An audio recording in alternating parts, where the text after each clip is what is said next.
ನಾವು ಮಾಡ್ತಾ ಇರ್ತಕ್ಕಂಥ ಸಮರ್ಪಣೆ ಸಂಕಲ್ಪ 2 ವರ್ಷದ ಜನಪರ ಸೇವೆಯ ಸಮರ್ಪಣೆ ಮುಂದಿನ ವರ್ಷಗಳಲ್ಲಿ ಮತ್ತಷ್ಟು ಜನಪರ ಸೇವೆಗೆ ಸಂಕಲ್ಪ. ಈ ಕಾರ್ಯಕ್ರಮ 20ನೇ ತಾರೀಕು ಹೊಸಪೇಟೆಯಲ್ಲಿ ನಡೀತಾ ಇದೆ. ಸೊ ನಾವು ಕಳೆದ 2 ವರ್ಷದಲ್ಲಿ ಅನೇಕ ಕಾರ್ಯಕ್ರಮಗಳಲ್ಲಿ ಮಾಡಿದ್ದೇವೆ. ಅದರಲ್ಲಿ ಒಂದು ಕಾರ್ಯಕ್ರಮ ಈ ದಾಖಲೆ ಇಲ್ಲದೆ ಇರುವಂತಹ ವಸತಿ ಪ್ರದೇಶ, ಅವು ಊರಾಗಿದ್ದಾವೆ, ಆದರೆ ಊರು ಅಂತ ಅವಕ್ಕೆ ಹೆಸರು ಇಲ್ಲ. ಸೊ ಅದಕ್ಕೆ ಊರು ಅಂತ ಅಧಿಕೃತ ಘೋಷಣೆ ಕೊಡುವಂತಹದ್ದು. ಅಲ್ಲಿ ವಾಸ ಮಾಡುವಂತ ಜನಗಳಿಗೆ ಇಷ್ಟು ದಿನ ಅವರಿಗೆ ದಾಖಲೆಗಳು ಇರಲಿಲ್ಲ. ಕೆಲವರು ಪಂಚಾಯಿತಿಗಳಲ್ಲಿ ಬೋಗಸ್ ಅವರಿಗೆ 9-11 ಹಾಕೊಟ್ಟಿದ್ರು. ಅದು ಬಿಟ್ರೆ ನಿಜವಾದ ದಾಖಲೆ ಅವ್ರಿಗೆ ಇರಲಿಲ್ಲ. ಸೊ ಅವರಿಗೆ ಕಂದಾಯ ಇಲಾಖೆಯಿಂದ ಹಕ್ಕುಪತ್ರಗಳನ್ನು ಕೊಟ್ಟು, ಬರೀ ಪೇಪರಲ್ಲಿ ಹಕ್ಕುಪತ್ರ ಕೊಡೋದಷ್ಟೇ ಅಲ್ಲ, ಡಿಜಿಟೈಸ್ ಮಾಡಿ ಅವುಗಳನ್ನು ರಿಜಿಸ್ಟ್ರೇಷನ್ ಮಾಡಿ ಕೊಡುವಂತಹದ್ದು ಸಬ್ ರಿಜಿಸ್ಟ್ರಾರ್ ಆಫೀಸಲ್ಲಿ, ಮತ್ತು ಪಂಚಾಯಿತಿಯಿಂದ ಅವರಿಗೆ ಖಾತಾ ಕೊಡಿಸ್ಕೊಡುವಂತಹದ್ದು ಈ ಸ್ವತ್ತಿನಲ್ಲಿ. ಸೊ 100ಕ್ಕೆ 100 ಪಕ್ಕ 1 ಲಕ್ಷ ಕುಟುಂಬಗಳಿಗೆ ಈ ರೀತಿಯಾದಂಥ ಹಕ್ಕುಪತ್ರವನ್ನ ಕೊಡ್ತಕ್ಕಂಥ ಕೆಲಸ ಕಳೆದ 2 ವರ್ಷದಿಂದ ನಮ್ಮ ಇಲಾಖೆ ಅತ್ಯಂತ ಶ್ರಮ ವಹಿಸಿ ತಯಾರು ಮಾಡಿದ್ದೇವೆ. ಈ 1 ಲಕ್ಷ ಹಕ್ಕುಪತ್ರಗಳನ್ನು ಜನಗಳಿಗೆ ಸಮರ್ಪಣೆ ಮಾಡುವಂತ ಕಾರ್ಯಕ್ರಮ ಮೇ 20ನೇ ತಾರೀಕು ಹೊಸಪೇಟೆಯಲ್ಲಿ ನಡೀತಾ ಇದೆ. ಇದು ಒಂದು ಇಲಾಖೆಯ ಒಂದು ಕಾರ್ಯಕ್ರಮ. ಈ ತರ 10 ನಮ್ಮ ಇಲಾಖೆಯಲ್ಲಾಗಿದೆ, ಬೇರೆ ಇಲಾಖೆಯಲ್ಲೂ ಆಗಿದೆ. ಆದ್ರೆ ಸಾಂಕೇತಿಕವಾಗಿ ಈ ಒಂದು ಕಾರ್ಯಕ್ರಮವನ್ನ ಜನಗಳಿಗೆ ಸಮರ್ಪಣೆ ಮಾಡೋದರ ಮುಖಾಂತರ 2 ವರ್ಷ ಪೂರೈಸಿರುವಂತಹ ದಿನವನ್ನ ನಾವು ಗುರುತಿಸ್ತಾ ಇದ್ದೇವೆ. ಸೊ ಈ ಕಾರ್ಯಕ್ರಮಕ್ಕೆ ಕೇಂದ್ರ ಸರ್ಕಾರದ ಸಂಸತ್ನಲ್ಲಿ ವಿರೋಧ ಪಕ್ಷದ ನಾಯಕರು, ಲೋಕಸಭಾದಲ್ಲಿ ಶ್ರೀಯುತ ರಾಹುಲ್ ಗಾಂಧಿಯವರು, ರಾಜ್ಯಸಭಾದಲ್ಲಿ ವಿರೋಧ ಪಕ್ಷದ ನಾಯಕರು, ನಮ್ಮ ರಾಜ್ಯದವರೇ ಆದಂತಹ ಶ್ರೀಯುತ ಮಲ್ಲಿಕಾರ್ಜುನ ಖರ್ಗೆ ಅವರು ಆಗಮಿಸ್ತಾ ಇದ್ದಾರೆ ಕಾರ್ಯಕ್ರಮಕ್ಕೆ. ನಾವು ಕೇಂದ್ರ ಸರ್ಕಾರದಲ್ಲಿ ಕರ್ನಾಟಕದಿಂದ ಯಾರ್ಯಾರು ಸಚಿವರಿದ್ದಾರೆ ಅವರೆಲ್ಲರನ್ನೂ ಕೂಡ ಆಮಂತ್ರಣ ಮಾಡಿದ್ದೇವೆ, ಅವರ ಹೆಸರನ್ನು ಕೂಡ ಹಾಕಿದ್ದೇವೆ, ಮತ್ತು ಅವರಿಗೆ ನಾವು ಆಮಂತ್ರಣ ಪತ್ರವನ್ನು ಕೂಡ ತಲುಪಿಸಿದ್ದೇವೆ. ಅದರ ಜೊತೆಗೆ ಕರ್ನಾಟಕದ ವಿಧಾನಸಭೆ, ವಿಧಾನ ಪರಿಷತ್ನಲ್ಲಿ ವಿರೋಧ ಪಕ್ಷದ ನಾಯಕರನ್ನು ಕೂಡ ನಾವು ಆಹ್ವಾನ ಮಾಡಿದ್ದೇವೆ. ಇದು ಸರ್ಕಾರದ ಕಾರ್ಯಕ್ರಮ ಮತ್ತು ಜನಗಳಿಗೆ ಸೇವೆಯನ್ನ ಸಮರ್ಪಣೆ ಮಾಡುವಂತಹದ್ದು, ಮತ್ತಷ್ಟು ಸೇವೆಗೆ ಸಂಕಲ್ಪ ಮಾಡತಕ್ಕಂಥ ಕಾರ್ಯಕ್ರಮ. ಸೊ ಹಾಗಾಗಿ ಇದರಲ್ಲಿ ಪಕ್ಷಾತೀತವಾಗಿ ನಾವೆಲ್ಲರೂ ಸೇರಿ ಜನಗಳಿಗೆ ಸಮರ್ಪಣಾ ಕಾರ್ಯಕ್ರಮ, ಸಮರ್ಪಣೆ ಸಂಕಲ್ಪ ಮಾಡಬೇಕು ಅಂತ ಎಲ್ಲರನ್ನೂ ಕೂಡ ಆಹ್ವಾನ ಮಾಡಿದ್ದೇವೆ. ಶ್ರೀಯುತ ರಾಹುಲ್ ಗಾಂಧಿ ಅವರು ಹಾಗೂ ಶ್ರೀಯುತ ಮಲ್ಲಿಕಾರ್ಜುನ ಖರ್ಗೆ ಅವರು ಖಂಡಿತವಾಗಿ ಭಾಗವಹಿಸ್ತೀವಿ ಅಂತ ಹೇಳಿದ್ದಾರೆ.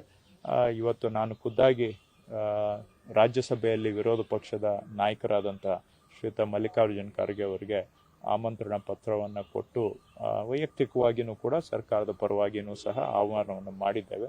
ಅವರು ಬರ್ತೀವಿ ಅಂತ ಹೇಳಿದ್ದಾರೆ. ಸೊ ಇದೊಂದು ಜನಗಳ ಹಬ್ಬ ಇದು. ಯಾಕಂದ್ರೆ ನಮ್ಮ ಸರ್ಕಾರವನ್ನು ಇಲ್ಲಿ ಕೂರಿಸಿರೋದು ಆ ಜನ.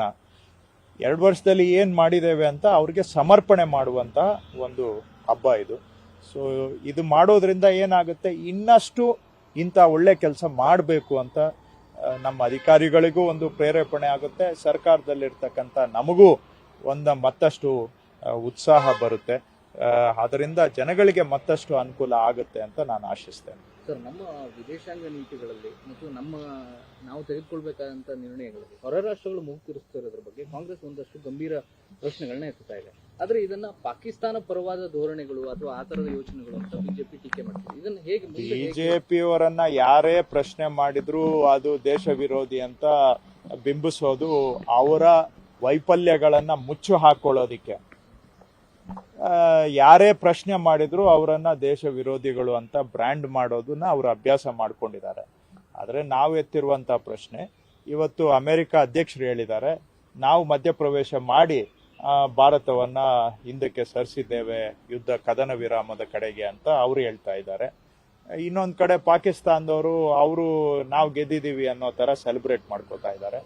ನಾವು ಕೇಳೋದು ಇಷ್ಟೇ, ನಾವು ಪಾಕಿಸ್ತಾನಕ್ಕೆ ಇನ್ನೊಂದು ಬಾರಿ ಭಾರತದ ಆಂತರಿಕ ವಿಷಯದಲ್ಲಿ ಮೂಗು ತೂರಿಸದ ಹಾಗೆ ಮತ್ತೊಮ್ಮೆ ಭಯೋತ್ಪಾದನೆಯ ದುಸ್ಸಾಹಸ ಮಾಡಬಾರದು ಅನ್ನುವಂಥ ಪಾಠ ಕಲಿಸ್ಬೇಕು ಅಂತ ಕದನ ಆರಂಭ ಮಾಡಿದ್ದು.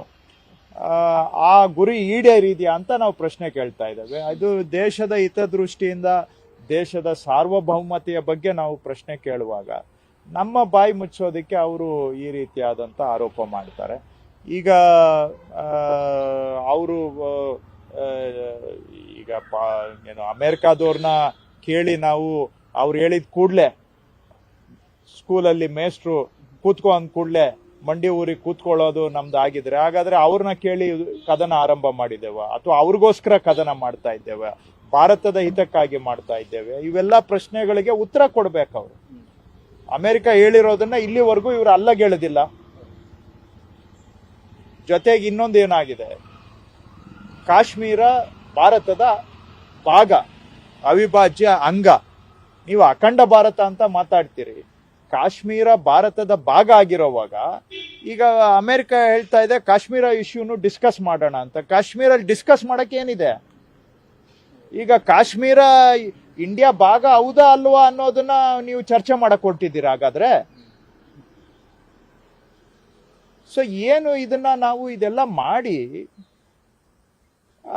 ನಾವು ನಮ್ಮ ಸೈನಿಕರಿಗೆ ಸಂಪೂರ್ಣ ಸ್ವಾತಂತ್ರ್ಯ ಕೊಡ್ತೀವಿ ಅಂತ ಹೇಳಿ ಅಲ್ಲಿ ದೊಡ್ಡಣ್ಣ ಹೇಳಿದ ಕೂಡಲೇ ನೀವು ಸ್ಟಾಪ್ ಅಂತ ಹೇಳ್ಬಿಟ್ರೆ ನಮ್ಮ ಗುರಿ ಈಡೇರಿದ್ಯಾ ಅನ್ನುವಂಥದ್ದು. ನೀವು ಪಾಕಿಸ್ತಾನಕ್ಕೆ ಮೂಗು ಕೊಯ್ತೀವಿ ಅಂತ ಹೋಗಿ ಅವ್ರಿಗೆ ಇನ್ನೊಂದು ಬಾರಿ ತಲೆ ತೂರಿಸ್ದಂಗೆ ಬೆರಳು ತೂರಿಸ್ದಂಗೆ ಮಾಡ್ತೀವಿ ಅಂತ ಹೇಳಿ ಇವತ್ತು ಎಲ್ಲೋ ಒಂದು ಕಡೆ ಪರೋಕ್ಷವಾಗಿ ನೀವೇ ಅವರಿಗೆ ಏನೋ ಮತ್ತೊಮ್ಮೆ ದುಸ್ಸಾಹಸ ಮಾಡಲಿಕ್ಕೆ ಅವಕಾಶ ಮಾಡಿಕೊಟ್ಟಿದ್ದೀರಾ ಅನ್ನೋ ಪ್ರಶ್ನೆನ ಕೇಳ್ತಾ ಇದ್ದೇವೆ. ಇದಕ್ಕೆ ಉತ್ತರ ಕೊಡೋದು ಬಿಟ್ಬಿಟ್ಟು ಅವರು ನಮ್ಮನ್ನ ಏನ್ ಬೇಕಾದ್ರೂ ದೂಷಣೆ ಮಾಡ್ಲಿ, ದೇಶಕ್ಕೆ ಈ ಪ್ರಶ್ನೆಗಳಿಗೆ ಉತ್ತರ ಕೊಡಿ ಅಂತ ನಾವು ಕೇಳ್ತಾ ಇದ್ದೇವೆ. ಸಾರ್ವಭೌಮತೆ ವಿಚಾರ ಇರ್ಬೋದು, ಟ್ರಂಪ್ ಮಧ್ಯಪ್ರವೇಶ ಪ್ರಶ್ನೆ ಕೇಳೋದಿರ್ಬೋದು, ಭದ್ರತಾ ವೈಫಲ್ಯ, ಮೋದಿ ರಾಜೀನಾಮೆ ಕೇಳೋದು, ಇದೆಲ್ಲವೂ ಸರಿ ಇದೆ. ಆದ್ರೆ ಸೇನಾ ಕಾರ್ಯಾಚರಣೆನೇ ಅವಮಾನಿಸೋದು ಅದು ನಾವು ಯಾರು ಮಾಡಿಲ್ಲಪ್ಪ. ಅದು ನೀವು ಇಲ್ಲ ಅವ್ರನ್ನ ಕೇಳಿ ನೀವು ದಯವಿಟ್ಟು ಅವೆಲ್ಲ ನೋಡ್ರಿ ಸೇನೆ ಬಗ್ಗೆ ನಾವ್ಯಾರು ಮಾತಾಡಿಲ್ಲ. ನಮ್ಮ ಕಾಂಗ್ರೆಸ್ ರಾಷ್ಟ್ರೀಯ ಅಧ್ಯಕ್ಷ, ಲೋಕಸಭೆಯಲ್ಲಿ ನಮ್ಮ ವಿರೋಧ ಪಕ್ಷದ ನಾಯಕ, ನಮ್ಮ ಮುಖ್ಯಮಂತ್ರಿಗಳು, ಇವರು ಕಾಂಗ್ರೆಸ್ ಪಕ್ಷದ ಪ್ರತಿಬಿಂಬ. ನಾವು ಯಾವತ್ತೂ ಕೂಡ ನಮ್ಮ ಸೇನೆಗೆ ಸಂಪೂರ್ಣ ಬೆಂಬಲವನ್ನ ವ್ಯಕ್ತಪಡಿಸಿದ್ದೇವೆ ಅಷ್ಟೇ. ಇದು ಕಾಂಗ್ರೆಸ್ ಪಕ್ಷದ ನಿಲುವು. ಇದು ಚರ್ಚೆಯ ವಿಷಯವೇ ಅಲ್ಲ ನನ್ನ ಪ್ರಕಾರ. ನೀವು ಅದನ್ನ ಚರ್ಚೆ ಯಾರೋ ಒಬ್ರು ಹೇಳ್ತಾರೆ ಅಂತ ಅದನ್ನ ದಯವಿಟ್ಟು ಚರ್ಚೆ ಮಾಡುವಂತಹದ್ದು ಇದು ತಪ್ಪು ನನ್ನ ಅಭಿಪ್ರಾಯ.